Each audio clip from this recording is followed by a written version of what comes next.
Hein. Deuxième sujet, on va parler réarmement, non pas démographique. Petite parenthèse, je ne sais pas si vous avez vu la lettre qui va être envoyée aux Français de 29 ans Pour produire. pour produire des enfants. Ah, mais le texte de la lettre est sorti là. Ah, non, mais Ok. il y a quelqu'un qui a 29 ans ici. Faut faire attention parce que je crois que Shinzo Abe a beaucoup poussé Ouais, pour le réarmement démographique du Japon. Ouais, ça s'est pas très bien. Il s'est terminé. passé un truc avec Shinzo Abe, j'ai un peu oublié quoi, mais bon. Ouais, ça s'est mal France terminé. baise. Donc, mais là, on va parler de réarmement. S'il y a des gens de 29 ans qui pourront nous lire la lettre, personne n'a 29 ans ici. Faut avoir. Il faut avoir 29 ans. Je pile 29 ans. Ben, Et moi, ça arrive dans. Bon. Ah, Maïla, t'as 29 ans, donc tu vas recevoir la lettre. Les gens, je ne sais pas. Moi, j'ai vu que c'était 29 ans. Mais Je sais c'est pas si moins de quel- 29 ans, non? Je sais pas. Je sais pas. Peut-être c'est moi 29 ans. Mais nous, c'est trop tard. Alors moi, c'est trop tard. C'est fini. Je vais pas avoir de lettre. Mais là, on va pas parler de réarmement démographique. On va parler de réarmement tout simple Ouais. et de la prolifération nucléaire.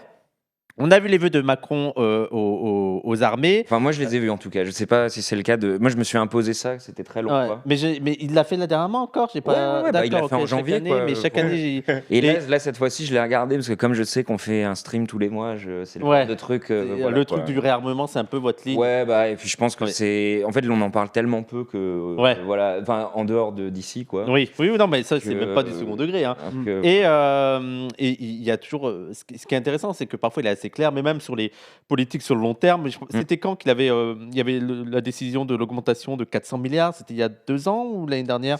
Bah, ça devait être. Bah, on le verra sur le graphique. Ouais, on va voir ça, mais on va parler aussi du cas, parce qu'on déteste la France, mais il y a aussi un autre pays à côté, Ah, bah, on va qui parler est ouais, de l'Allemagne. de l'Allemagne.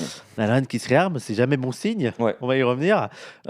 Et donc, tout d'abord, parce que on parle de la France et de l'Allemagne, mais c'est même un phénomène mondial. Tous les pays quasiment dans le monde se réarment, que ce soit en Chine. Est-ce qu'on peut parler de réarmement pour les États-Unis? J'ai l'impression que ça a été. Bah, on va peut-être pouvoir le voir. Vas-y, est-ce que on en est où? Au niveau mondial, sur ce réarmement, voilà, combien il y a d'armes dans le monde? Est-ce que le marché de l'armement se porte bien en temps de crise? Alors plutôt bien. Ça, Ouais. je pense qu'on peut dire que ça va. Donc du coup, bah, on peut peut-être mettre le graphique. Là, c'est celui qu'on a Milex? fait, qui s'appelle Milex. Voilà. Alors là, vous voyez, j'ai choisi que 3 pays pour rester simple. Alors donc du coup, c'est les dépenses militaires par habitant. Ok. C'est pas en général, mais donc Ok. mais ça donne une bonne idée parce Ça que va, les pays- ça va réduire un peu sur la Chine, par exemple. Voilà, mais j'ai pas mis la Chine là. J'ai mis France, et États-Unis, Allemagne. Ok. Ok. Donc bon, bah, donc vous voyez, les États-Unis, c'est le. Alors, je truc crois en que c'est le noir, bleu. Ouais, c'est le truc en noir, c'est ça. Voilà. Les États-Unis. Je crois avoir deviné. Voilà, donc j'ai mis depuis la chute du mur, quoi. Donc du coup, vous voyez que donc là, en gros, ce que ça veut dire, c'est que donc là, les données, elles vont jusqu'en 2024. Il n'y a pas les données dispo pour après. Donc du coup, voilà, vous voyez que en gros, un Américain, enfin, il y a disons $3000 par an qui est dépensé par Américain pour la défense, quoi. Voilà, et donc du coup, bon ben, je pense qu'on peut dire, vu la dynamique, qu'il y a un réarmement aux États-Unis. Ouais. Voilà. Oui, mais ouais, moi, je suis d'accord qu'il y a un réarmement, mais j'ai l'impression, regarde, depuis les années 2000, tu as toujours eu une tendance d'armement, quoi. J'ai l'impression que c'est- Et En il fait- faut rappeler que les États-Unis, dans le truc de l'armement, sont hors catégorie. Voilà, alors si, il y a quand même, parce que je suis allé voir d'autres trucs, je les ai pas mis forcément sur le graphique parce que je voulais que ça s'affiche bien, mais du coup il y a les données pour les dépenses militaires par habitant De la Russie. pour oui, mais surtout pour Israël en 2024. Ah bah oui. Et donc du coup Ah bah oui. Le grand et le petit. voilà, et donc du coup Ok. C'est le même pays hein, pour moi. Je ne vois pas la différence. c'est $4 par an par habitant en 2024. Combien? $4 par habitant en Israël. Ah en ouais. Donc c'est 2024. plus que. Donc du coup, c'est quasiment 2 fois plus que les États-Unis, quoi. Ah ouais. Bon, alors, Mais ils pas- sont sachant pas que- très nombreux. Oui, mais voilà, ils sont, pas et- nombreux, ils et sont les entourés États-Unis financent, ils sont entourés ça aussi, quoi. de gens dangereux quand même. Vous feriez quoi vous si vous étiez au Moyen-Orient, hein? Mais je te laisse continuer. Non, bah voilà, donc du coup, en fait, on voit bien la dynamique, quoi, de réarmement. Et ce qui est intéressant, c'est que vous voyez, donc, on reviendra là-dessus, mais vous voyez les 2 courbes en bas, donc du coup, en rouge, c'est l'Allemagne, Elle nous dépasse. et qui, donc du coup, pour la première année, a des dépenses militaires plus importantes que la France, ce qui au niveau européen est pas rien quand même. Par habitant. Voilà. Parce qu'elle prévoit de devenir la première armée conventionnelle du continent européen, quoi. Voilà, pour faire quoi? Quoi Moi, je serais lorrain. Ouais. Je serais pas. Ouais. Donc voilà quoi. Enfin, et aussi, je pense que ce qu'on peut dire pour rester sur les États-Unis là. Je pense que ce qu'on peut dire, c'est que, en fait, comme vous voyez, il n'y a pas d'effet Trump particulièrement, quoi. Oui, ouais. Ça, c'est important de rappeler que c'est une tendance. Je veux dire, ça, c'est pas. Enfin, ça commence en 2016, quoi. Ça commence à remonter. Oui, il y a un réarmement, mais Biden n'a pas enrayé. Il est complètement. Enfin, c'est la même pente, quoi. Enfin, c'est assez marrant parce que ça, c'est exactement les mêmes courbes, mais un peu inverse, mais qu'on voit sur la baisse des dépenses sur l'éducation en France. Il y a un truc qui commence sous Sarko. Et après, il y a le mandat Hollande. Et c'est exactement la même chose jusqu'à Macron, quoi. Enfin, c'est quand même assez fréquent, ce truc de genre le gouvernement de droite qui change un truc vers le pire. Et puis le gouvernement de gauche qui juste maintient exactement la même politique jusqu'au prochain gouvernement de droite. Mais c'est ce qu'on essaie de rappeler très souvent avec Trump et les États-Unis, d'avoir une analyse sur le temps long, c'est que Trump n'est pas un changement à 180 degrés de la politique américaine. On pourrait peut-être parler juste d'une accélération, d'une radicalisation, mais la tendance était déjà là. Oui, je t'ai coupé. Non, juste il y a quelqu'un qui fait un très bon commentaire qui dit que, alors là, comme je vous le disais, les données elles s'arrêtent en 2024, mais Trump a prévu de multiplier par 1,5 ses dépenses militaires. Donc par rapport au niveau qu'on voit là. Oui.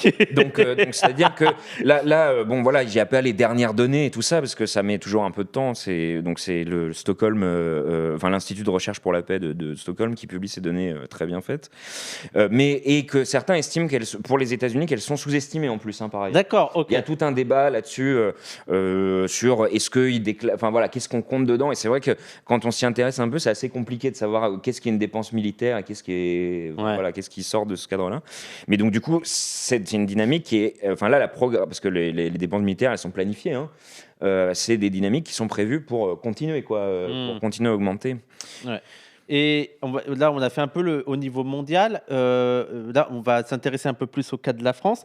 Il me semble qu'en 2026, le budget, pour la première fois, le budget de l'armement, va dépasser le budget de l'éducation. Non, il n'y avait pas un truc comme ça? Oui, c'est le cas. C'est le cas. Ça devient le premier poste. Enfin, non, le premier poste, c'est le remboursement de la dette, mais ça devient le premier poste de dépense en France en 2026. Et c'est aussi armé, haha, mais c'est aussi augmenté par le fait qu'il y ait des suppressions de postes dans l'éducation nationale et 40 000 postes en plus dans l'armée. Oui. C'est pas seulement c'est pas seulement qu'on augmente le budget de l'armée, c'est qu'on baisse l'autre budget. Voilà. Et donc là, on va se concentrer un peu plus sur la France. Et toi, tu as vu les vœux de Macron? Il me semble qu'il y avait un média que tu voulais qu'on... Non, en fait, je voulais mettre une vidéo, mais finalement, j'ai pas pu la monter. Il a plus envie. J'ai la flemme de la monter. Non, mais puis en plus, on va pas regarder. Enfin, on va regarder Macron tout à l'heure un peu déjà, donc j'ai la flemme de le mettre 2 fois, quoi. Et j'ai un média Harmattan.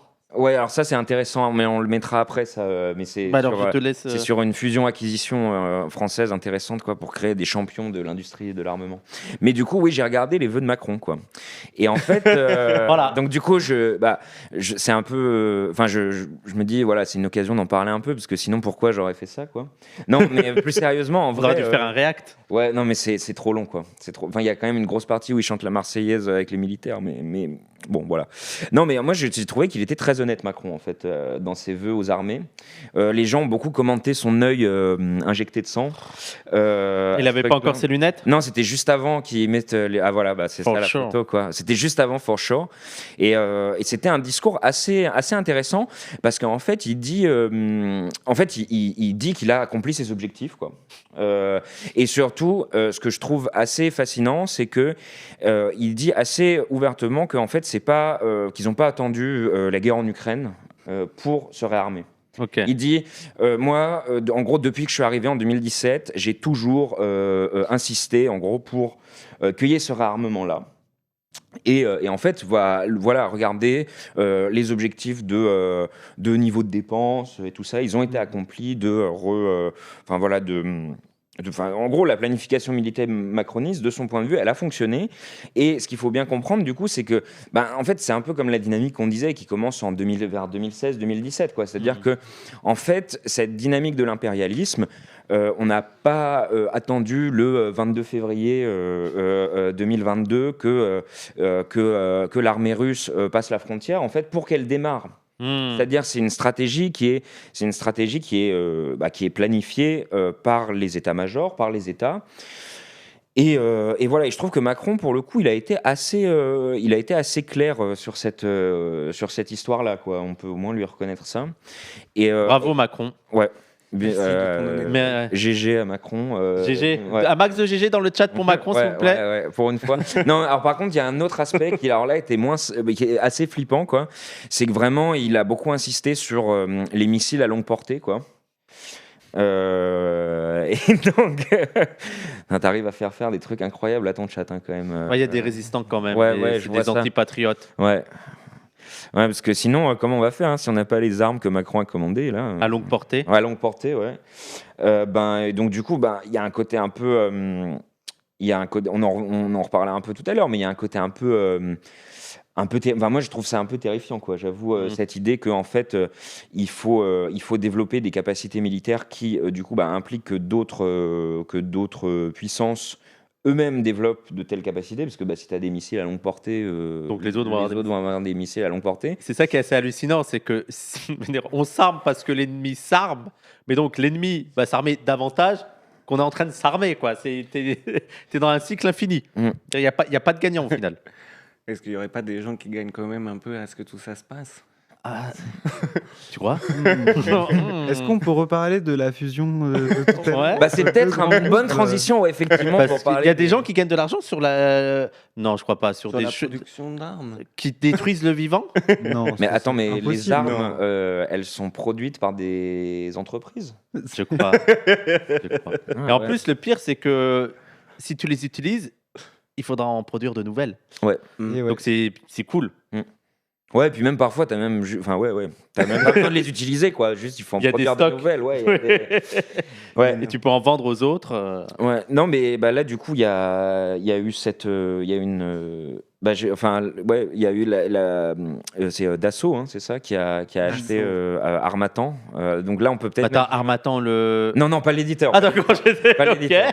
D'accord. En vrai, c'était catastrophique, les éditions de l'Harmattan en ce moment, c'est une cata. Donc, si Dassault peut changer ça, je suis OK. Et voilà, en fait, je trouve que ça donne assez bien l'idée de du projet qui est défendu par Harmattan IA, là, ce qu'on voit. Alors nous, on n'arrive pas bien à lire là, juste là, mais en gros, on va le mettre en grand écran. Ouais. Merci. Voilà, donc en gros, attends, c'est français ça?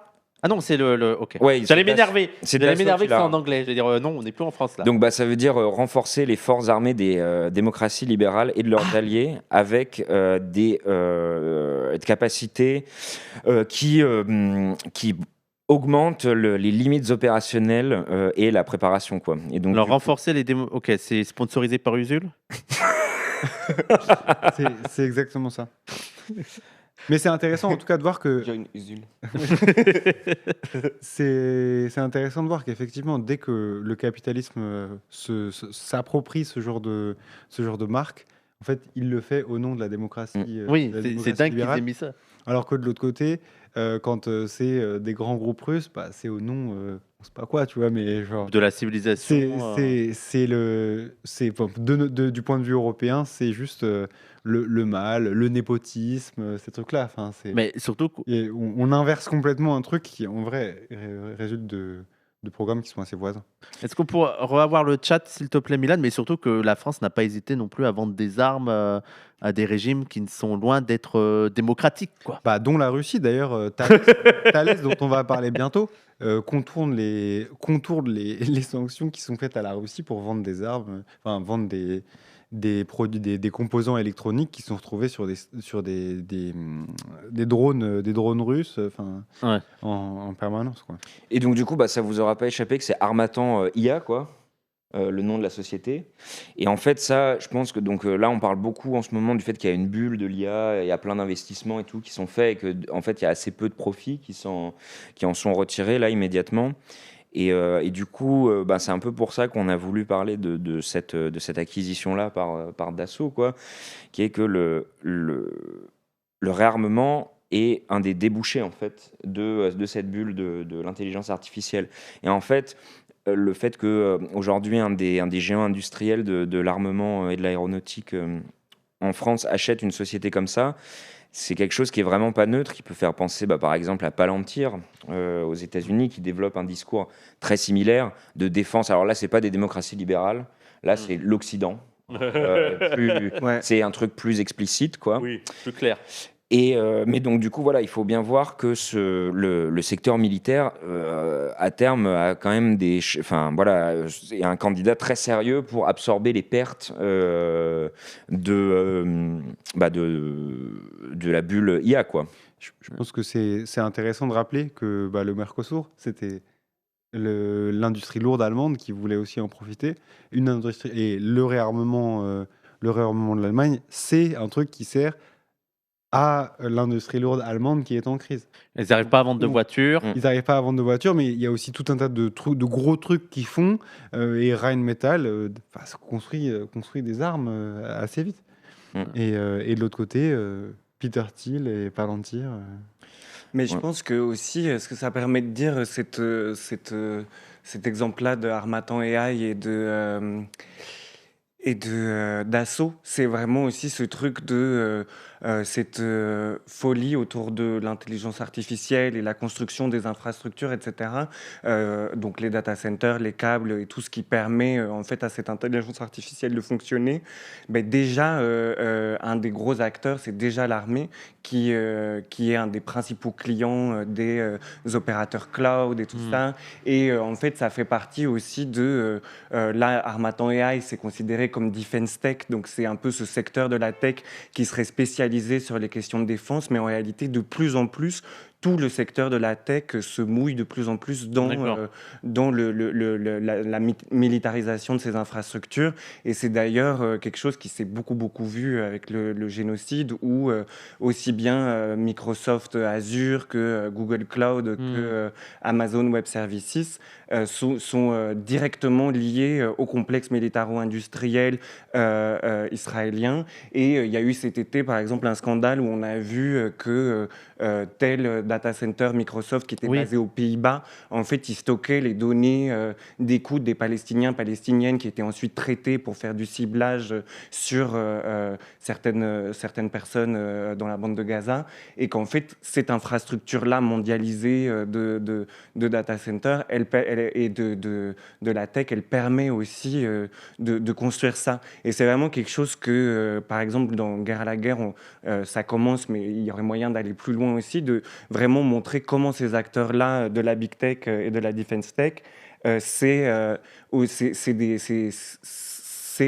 très lié avec le complexe militaro-industriel, et de plus en plus. Et donc ça, c'est un exemple assez flagrant de cette alliance-là, quoi.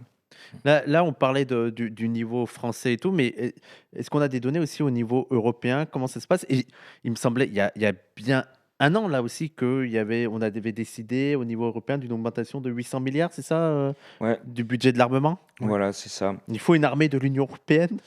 C'est pas une armée de l'Union européenne, en fait, c'est plutôt des subventions qui vont être payées. Et je pense que de ce point de vue-là, ce qui est intéressant, mais ça, c'est des choses qu'on a aussi beaucoup thématisées avec Guerre à la guerre, c'est l'idée que, alors non, la conclusion, c'est pas de dire accepter le Mercosur pour éviter que l'Allemagne nous fasse la guerre, c'est pas exactement ça. C'est une option. Et pour Ursule, on est le groupe qui s'appelle un groupe qui s'appelle Ligne Anti-Impérialiste, et on fait le stream anti-imp.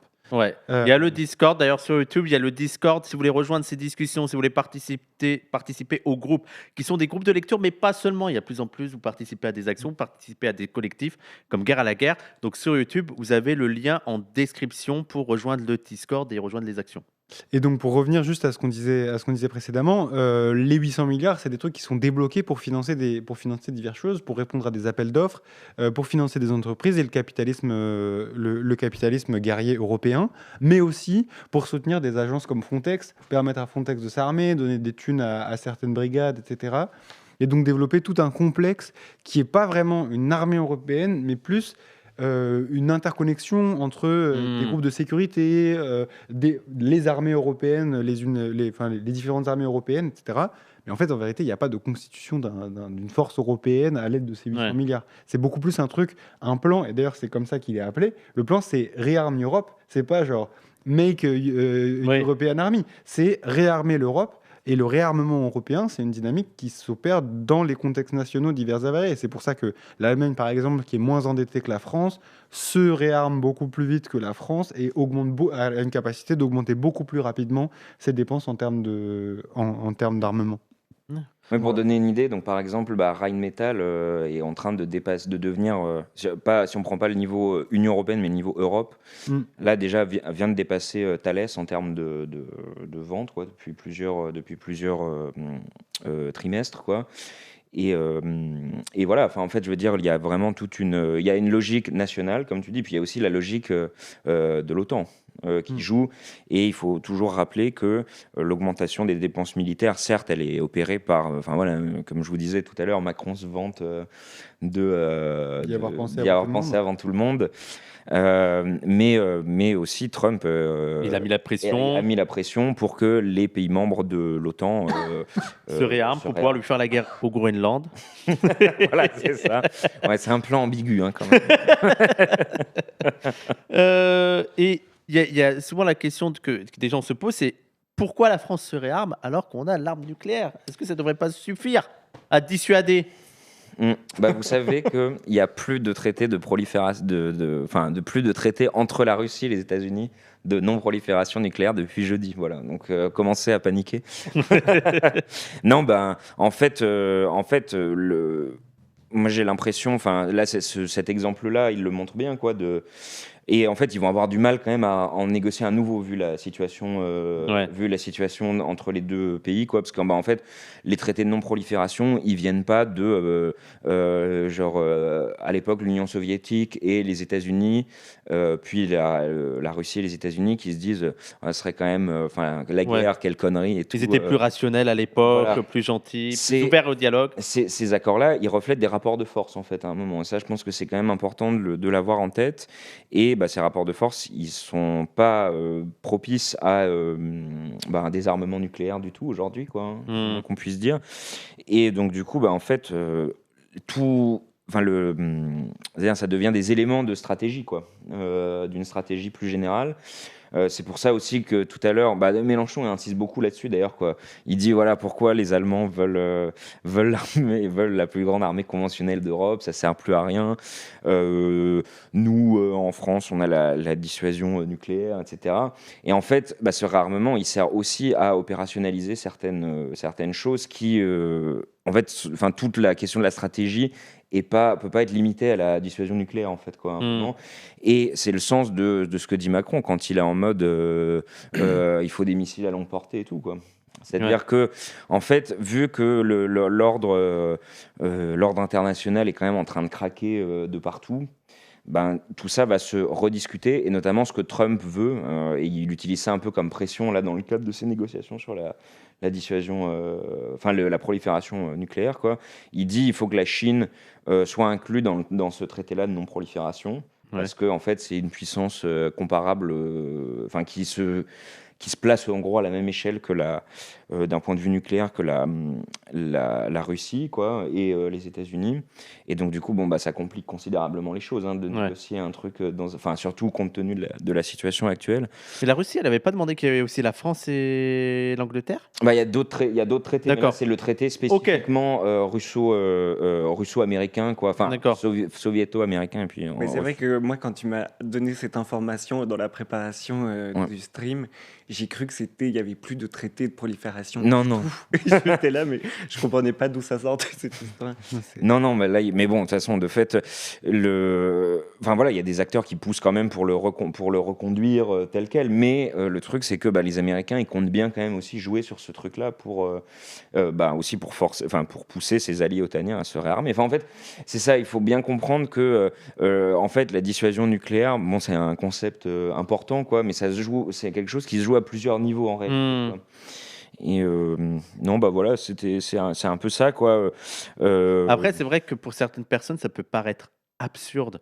ce réarmement nucléaire quand tu sais que tu as assez de bombes nucléaires pour détruire la planète, quoi. Tu as un côté en mode, bon, ouais, tu comprends pas, je peux comprendre que les gens ne comprennent pas l'enjeu qu'il y a derrière. Mais c'est vrai que là, maintenant, c'est plus sur l'armée non nucléaire, conventionnelle, où il y a vraiment des... Ouais, et puis des nouvelles techniques, en fait, des nouvelles façons de faire la guerre. Enfin, je pense que justement, les exemples des defense tech là dont on parlait tout à l'heure, c'est un exemple de ça, quoi, en fait, de voir qu'aujourd'hui, en fait, je pense qu'aussi il y a donc il y a à la fois des nouvelles technologies qui reconfigurent qu'est-ce que c'est la guerre, qu'est-ce que c'est les guerres hybrides et tout ça. Ouais. Mais aussi le fait qu'il y ait une puissance nucléaire, la Russie en l'occurrence, qui a été impliquée dans une guerre conventionnelle où, pendant plusieurs années, a quand même mis des coups dans Oui, elle a l'idée menacé voilà. d'utiliser le nucléaire, Ouais. clairement. Ouais. Donc du coup, on n'est plus. C'est vraiment plus la guerre froide, quoi, en fait. Ouais. Et même, on voit que, et c'est pour ça que je pense que le truc de dire, ah bah oui, en fait, le conflit Chine-États-Unis, c'est une nouvelle guerre froide et tout, on voit que c'est pas du tout le cas, parce que justement, la guerre froide était aussi un moment où il y avait, en fait, ce type de négociation était beaucoup plus facile, en fait. Après, ça dépend peut-être des périodes Oui, bien Ça de la sûr. guerre dépend. froide. Oui, ça dépend des périodes de la guerre froide, mais ça dépend des périodes en général. Mais je pense que ce qui est intéressant, c'est un peu, et puis peut-être ça nous fera passer à la suite, parce que c'est un peu aussi la question. C'est les nouvelles manières de faire la guerre, quoi. Et le fait que, en fait, on n'a jamais fait la guerre avec des bombes nucléaires, à part une fois, si je puis me permettre. Euh, oui, enfin, à une période, quoi. Euh, Oui, s'il te plaît. mais, mais donc là, ce qui est intéressant, c'est de voir qu'à un moment où il y a de nouveaux conflits qui impliquent des puissances nucléaires qui sont de plus en plus intenses, il y a aussi d'autres manières de faire le truc. Et en fait, les conflits impérialistes, notamment en termes d'accaparement d'autres régions du monde, par exemple des ressources de pays d'Afrique, elles se font par des proxys, en fait, ou alors par des opérations extérieures. Et les opérations extérieures, elles impliquent jamais, pour la France par exemple, Serval, pour en citer qu'une, elles impliquent jamais la bombe nucléaire. Et pourtant, elles ont besoin, pour pouvoir continuer d'aller chercher à asseoir un pouvoir politique sur ces autres pays, enfin, sur le Mali par exemple, il faut envoyer des gens, il faut avoir un réarmement assez important. Et d'une manière un peu différente, les opérations de Wagner, par exemple, c'est aussi, d'une certaine manière, un truc qui participe de la dynamique générale de réarmement et du déblocage de crédits, du déblocage de sous pour faire ça. J'aurais une dernière question pour clore sauf si vous avez aussi besoin d'une dernière intervention. Moi, c'est plus une question de curiosité sur votre avis par rapport à ça. Est-ce que vous trouvez que la gauche est au niveau sur ce sujet-là, ou on en discute trop peu sur le réarmement J'ai l'impression qu'il n'y a même pas de... Presque, il y a quelques interventions timides de la France insoumise, mais j'ai l'impression que, surtout quand tu vois dans la gauche de Europe Écologie Les Verts, on s'aligne sur les politiques de réarmement. Est-ce que la gauche est au niveau sur la question de réarmement? Enfin, ou sur la question de la critique de la guerre ou Ouais. de réarmement? Pas tellement, parce que, en fait, même la France insoumise, qui a été quand même très digne, et qui est généralement très digne sur les questions du racisme et on va dire même de l'impérialisme au sens large. Oui, Palestine. Voilà. En fait, sur la question, même pour Maduro. Oui, enfin, Venezuela. en fait, sur la question de la guerre, je pense que leur position, c'est limiter effectivement les augmentations des dépenses, mais comme la position aussi finale serait plutôt comme d'aller vers une nationalisation, ça n'exclurait pas non plus une petite augmentation du budget. Et leur stratégie, c'est la rupture avec l'OTAN, mais pas non plus une rupture avec, disons, la position du militarisme dans l'impérialisme. Donc, non, la gauche n'est pas vraiment au niveau. Et de l'autre côté, il y a une partie des trotskistes qui sont même carrément pour envoyer des armes. Donc là, actuellement, c'est plutôt la gauche extra-parlementaire, en fait, qui fait le travail, et une partie quand même aussi des trotskistes un peu plus solides, mais qui fait le travail de... Not all Trotskistes. Ouais, Not all trotskistes. qui fait le travail on va dire, de propagande et de... Oui. Non, mais Ouais, Parce que je pense il y a des trucs qui ont complètement en fait, il y a des trucs qui ont complètement disparu de notre culture politique aussi, il faut le dire, quoi. C'est que la notion de défaitisme révolutionnaire, et un truc qui traverse même plus l'esprit des gens à l'extrême gauche aujourd'hui. En fait, les gens se disent, non, mais quand même, là, on est bien quand même dans nos démocraties libérales, au calme. Bon, bah, peut-être qu'un petit coup de réarmement là-dedans, ça ferait pas de mal. On défend nos capitalistes tranquilles Et nos valeurs. et nos valeurs. Oui, mais Et puis, c'est voilà. un peu un anti-impérialisme, mais seulement des autres, avec l'idée. Et ils Ouais. pourraient reconnaître qu'on est impérialisme, mais on est quand même plus cool. Bah, Mais c'est quand même sûr qu'il y a un espèce d'enjeu où parler radicalement d'anti-impérialisme, ça veut dire assumer une forme de déclassement de l'État-nation France et de tous les bénéfices qui vont avec ce positionnement. Et c'est vrai que ça fait peur de se défaire de ces privilèges d'État-nation. Oui, mais justement, parce que eux, ce qu'ils vont nous dire, c'est que par exemple, la France-Afrique, ouais, mais si on part et les Russes. C'est C'est exactement quoi? Donc ça. on reste, Ouais. donc on continue à être les impérialistes là. C'est assez hallucinant. Mais pour éviter de doumer les gens, parce que j'ai vu cette question, ben, rejoignez les collectifs de ligne anti-impérialiste et aussi de guerre à la guerre. Et on rappelle qu'il y a un événement le 27, 28 février et 1er mars. À À la- la parole est À la La parole parole errante, j'ai l'impression d'avoir. D'un coup, il a fait on a un événement. Et, Comment ça? et- Parce qu'on est là sur une autre vidéo YouTube, donc C'est j'en vrai. profite pour faire de la pub. C'est vrai. Ouais. Et le 21 février à Marseille, mais ça, malheureusement. 21 février à Marseille, Ça sera peut-être- venez sur le Discord et il y aura un week-end très important à Paris, Ouais. parce qu'on est à Paris, le 27, 28 février et 1er mars, un long week-end sur toutes ces problématiques-là. N'hésitez pas, si vous avez envie de rejoindre, d'agir, de vous renseigner, de vous former même, de rejoindre le Discord de Ligne Anti-Impérialiste qui sera en description. Et bien sûr, si vous le pouvez, soutenez ce stream, soutenez cette chaîne avec les liens qui sont en description. Une dernière conclusion, vous avez un dernier mot à dire sur... Non, moi je voulais juste contraster un peu avec ce qui avait été dit avant et que quand même c'est important de sortir de l'OTAN, quoi. Et que quand Pourquoi on a dit que c'était pas même... important? Non, mais que pour donner un point à la France insoumise dans cette Ah, oui. affaire-là, quoi. Oui, C'est-à-dire que moi je trouve que quand même c'est un... Enfin voilà, là, c'est quand même un objectif. à C'est quand même un sortir. objectif important, mais il faut faire gaffe aux tendances à dire ah ouais on va relancer la crise, on va relancer l'économie en réarmement, quoi. Enfin, voilà, faut faire la part des choses entre les deux, je pense. Et voilà. Et la guerre, c'est mal. Quelle connerie la guerre.